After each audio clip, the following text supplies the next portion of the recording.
अब की बार 400 पार संसदेत पंतप्रधान मोदींचा नारा। भाजपा 370हून अधिक तर एनडीए 400हून अधिक जागांवर विजयी होणार, मोदींचं मोठं वक्तव्य।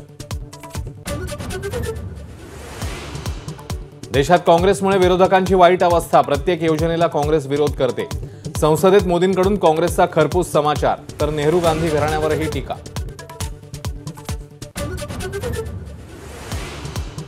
पंडित नेहरूंना भारतीय लोक आळशी वाटायचे, पंतप्रधान मोदींचा हल्लाबोल। नेहरूंच्या 1959च्या भाषणाचा दाखला देत बोचरी टीका।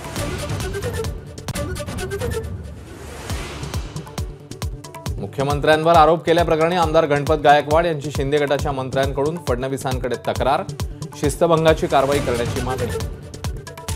पुण्यामध्ये गुंड हेमंत दाभेकरने घेतली श्रीकांत शिंदेंची भेट, संजय राऊतांकडून फोटो ट्विट। तर सत्कार करणारी फोटोतली व्यक्ती कोण, संजय राऊतांचा गृहमंत्री फडणवीसांना सवाल।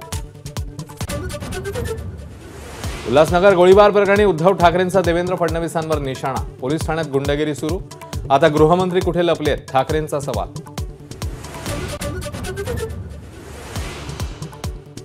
माझ्या वक्तव्याचा चुकीचा अर्थ काढला, ज्येष्ठ नेत्यांनी प्रकृतीची काळजी घ्यावी अशा अर्थाने मी बोललो।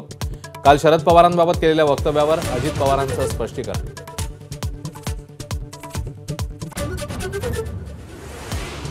पुण्याचे विभागीय आयुक्त सौरभ राव यांची सहकार आयुक्तपदी बदली, तर विभागीय आयुक्तपदी CL पुलकुंडवार यांची नियुक्ती।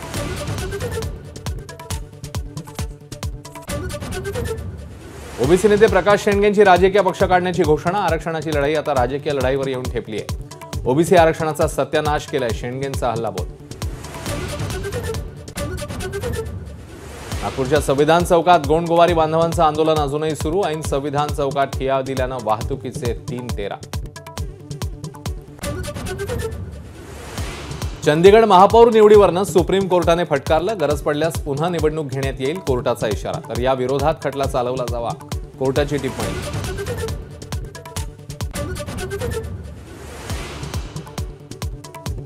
उद्धव ठाकरेंचा वंदे भारत एक्सप्रेसमधून प्रवास, कोकण दौरा आटोपून कारऐवजी वंदे भारतने गाठणार मुंबई।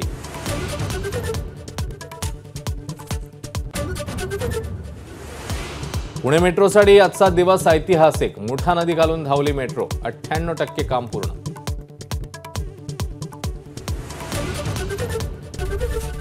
एबीपी माझा, उघडा डोळे बघा नीट।